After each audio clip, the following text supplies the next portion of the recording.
अस्सलाम वालेकुम स्टूडेंट, कैसे हैं आप लोग। उम्मीद करता हूँ सब लोग ठीक होंगे, खैरियत से होंगे। तो स्टूडेंट, आज की इस वीडियो में हम बात करेंगे CS403 database management quiz number 3 के बारे में।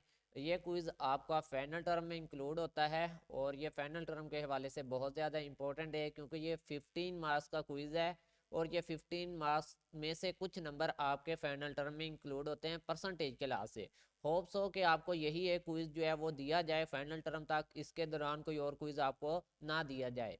तो आप लोगों ने ये क्विज़ अच्छे से सॉल्व करना है तैयारी के साथ, ताकि इसमें से जो भी आपके 4 से 5 नंबर ऐड होने हैं परसेंटेज निकाल के 15 में से, वो आपको फाइनल टर्म में मिल सकें। अगर आपने अच्छे नंबर हासिल किए होंगे तो इंशाल्लाह इसमें से भी आपके अच्छे नंबर जो हैं वो ऐड हो जाएंगे फाइनल टर्म में।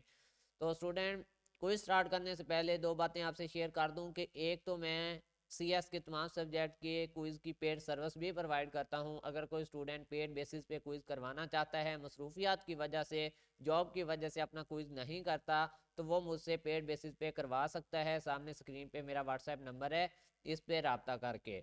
और दूसरी बात यह है कि अगर आप लोगों ने अभी तक हमारा चैनल सब्सक्राइब नहीं किया तो चैनल को सब्सक्राइब करें। चैनल सब्सक्राइब करने का बेनिफिट ये है कि मैं जब भी स्टडी रिलेटेड वीडियो अपलोड करूंगा आप लोगों को नोटिफिकेशन मिल जाएगा। ठीक है, तो करते हैं आज के इस वीडियो को स्टार्ट। तो स्टूडेंट, हमारा फर्स्ट MCQ जो है वो अभी ओपन हो जाता है जी। तो विच of the following is not a DDL command, इनमें से कौन सी जो है वो DDL कमांड नहीं है।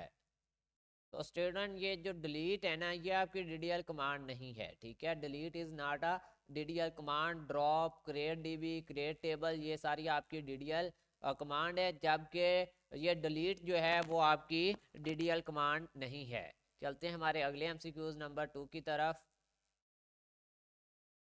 सेकंड MCQs है, suppose we have two table T1 and T2, tuples of T1 that do not match same row in T2 not appear in। तो ये आपका आंसर आता है आउटर ज्वाइन। पेज नंबर है आपके हैंडआउट्स का 228। तो यहाँ पे आपको नजर आएगा कि tuples of courses and do not match same row. ठीक है, सम रो इन द प्रोग्राम। ठीक है, जिसमें डू नॉट मैच हो रही हो रोज, वो आपका आता है आउटर ज्वाइन में। ठीक है, जिसमें डू नॉट मैच रो हो रहा हो। ठीक है, ये आपने याद रखना है। ठीक है, चलते हैं हमारे अगले MCQs नंबर 3 की तरफ। According to his her level of knowledge understanding how many type of user are there.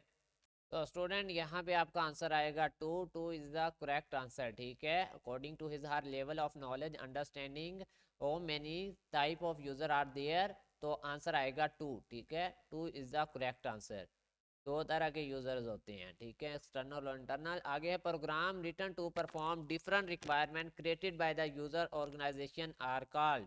तो स्टूडेंट, ये आपके एप्लीकेशन प्रोग्राम होते हैं। अगर आप पेज नंबर जाएं 238 पे, तो program written to perform different requirement posed by the user organization are the application program. ठीक है, जो यूजर की तरफ से रिक्वायरमेंट प्रपोज की जाती हैं, लिखी जाती हैं, वो आपकी होती हैं एप्लीकेशन प्रोग्राम। ठीक है, चलते हैं हमारे अगले MCQs नंबर 5 की तरफ। ये एप्लीकेशन प्रोग्राम में आपको फिर से दिखा दूं।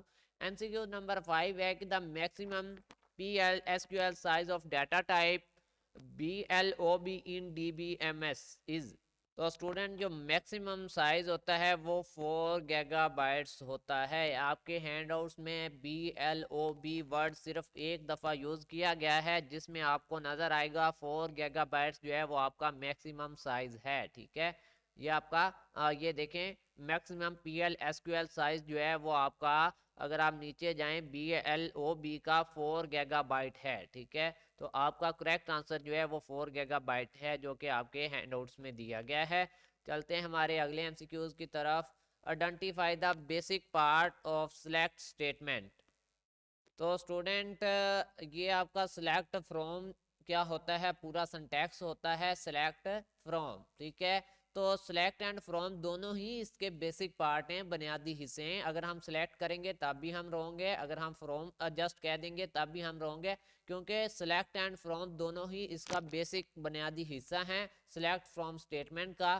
तो आपका जो करेक्ट आंसर है वो यही है, डी। ठीक है, both select and from is the correct answer. चलते हैं हमारे अगले MCQ 7 की तरफ। एमसीक्यूज नंबर 7 है जी के data type BLOB in database management system stand for. अब इसका मतलब क्या होता है BLOB, ये हम बताएंगे। तो स्टूडेंट ये होता है बाइनरी लार्ज ऑब्जेक्ट। अगर आप हैंड आउट्स में जाएं पेज नंबर 185 पे, वहाँ पे आप राइट करें BLOB तो आपको मिलेगा बाइनरी लार्ज ऑब्जेक्ट, जो कि इसकी सही फॉर्म है बाइनरी लार्ज ऑब्जेक्ट। अब ऑब्जेक्टिव नहीं लगाना, यहाँ पे मिस्टेक नहीं करनी, बाइनरी है, लार्ज है एंड ऑब्जेक्ट है, ठीक है लास्ट में। तो ये चीज़ आपने मद्देनज़र रखनी है। तो चलते हैं नेक्स्ट एमसीक्यूज नंबर 8 की तरफ। Truncate command response time is as compare to delete command. तो स्टूडेंट टर्नकेट कमांड का जो रिस्पॉन्स टाइम होता है वो डिलीट कमांड से बेटर होता है। आपका जो राइट आंसर है वो बेटर बनेगा, ठीक है। क्या बनेगा आपका राइट आंसर जो है वो बेटर बनेगा, ठीक है। Better is the correct answer. चलते हैं हमारे अगले एमसीक्यूज नंबर 9 की तरफ। DML स्टैंड फॉर, ये बेसिकली डाटा मैनिपुलेशन लैंग्वेज होता है। फिर भी मैं आपको सर्च आउट करके दिखा देता हूँ हैंड आउट्स में से। तो जी स्टूडेंट, डाटा मैनिपुलेशन लैंग्वेज इसका राइट आंसर है। अगर आप हैंड आउट्स में जाएंगे तो यहाँ पे आपको नज़र आएगा डाटा मैनिपुलेशन लैंग्वेज जो है वो आपका करेक्ट आंसर है। चलते हैं हमारे अगले एमसीक्यूज नंबर 10 की तरफ। स्टूडेंट 10 एमसीक्यूज है कि in vertical partitioning which of the following key is repeated in all vertical partition of a table. तो स्टूडेंट ये आपका आंसर जो है वो प्राइमरी की है। हैंडआउट्स में पेज नंबर 199 सॉरी 191 पे आपको ये बताया गया है कि primary key is repeated in all vertical partition of the table to get original table. तो यहाँ पे आपका आंसर आएगा प्राइमरी की, जो कि मैं आपको हैंडआउट्स में दिखा चुका हूँ कि primary key is repeated in all vertical partitioning, ठीक है। तो प्राइमरी की आपने लगाना है, ये यूनिक आंसर है इसका। आगे चलते हैं, प्राइमरी की इसका आंसर है, ठीक है। तो यूनिक की नहीं लगाना, ठीक है, प्राइमरी की लगाना है। विच of the following is the correct SQL statement for creating table in Microsoft SQL server. तो स्टूडेंट यहाँ पे आपका आंसर जो है वो डी वाला करेक्ट है, ठीक है। इसको आप लोगों ने देख लेना है, ये बिल्कुल मैंने फाइंड करके लगाया है हैंड आउट्स में से। करेक्ट आंसर आपका डी है, ठीक है। टाइम कम है इसलिए मैंने सेव कर दिया इसको। In which of the following situation clustering is more suitable. तो क्लस्टरिंग जो है वो कब सूटेबल होती है, रिलेटिवली स्टैटिक सिचुएशन में ये जो है वो सूटेबल होती है। अगर आप यहाँ पे हैंडआउट्स में जाएं पेज नंबर 192 पे है कि clustering is also suitable to relative static situations, ठीक है। रिलेटिव स्टैटिक सिचुएशन में क्लस्टरिंग जो है वो सूटेबल होती है, ठीक है। ये आपका करेक्ट आंसर है, ठीक है।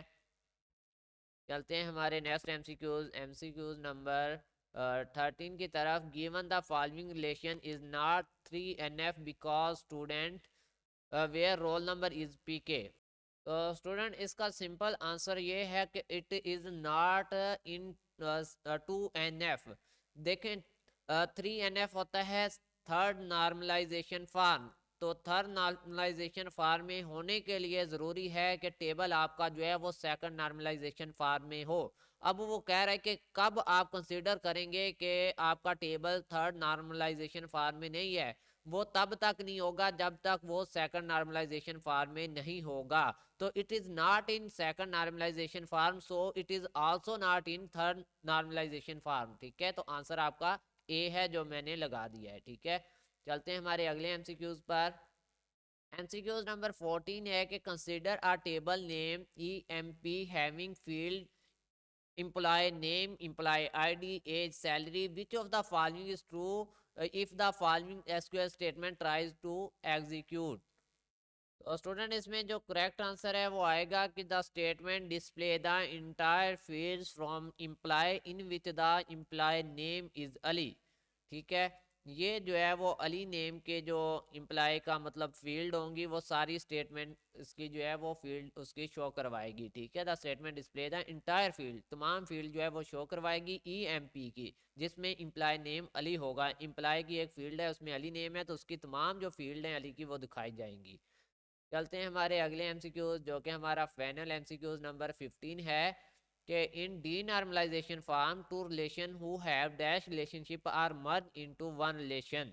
तो स्टूडेंट ये आपका करेक्ट आंसर है 1 to 1। ठीक है, अगर आप हैंडआउट्स में जाएं तो यहाँ पे मिलेगा, so those two relation must be merge from better performance which have 1 to 1 relationship. जिनका 1 to 1 रिलेशनशिप होगा तो उनको आपस में मिला दिया जाता है आपके डी नॉर्मलाइजेशन में। ऊपर भी अगर आप देखें, merge two entity type into one with 1 to 1 relationship, 1 to 1 relationship के साथ जो है वो इनको मर्ज कर दिया जाता है। तो स्टूडेंट ये था आपका CS 403 का क्विज, जो कि मैंने आप लोगों के साथ सामने लाइव जो है वो सॉल्व किया। अगर आप लोग भी अपना क्विज पेड बेसिस पे करवाना चाहते हैं तो सामने स्क्रीन पे हमारा व्हाट्सएप नंबर है, इस पर रब्ता करके आप जो है वो क्विज अटेम्प्ट करवा सकते हैं। तो मिलते हैं न्यू वीडियो में, तब तक के लिए अल्लाह हाफिज़, फ़ी अमानिल्लाह, अपना ख्याल रखिएगा।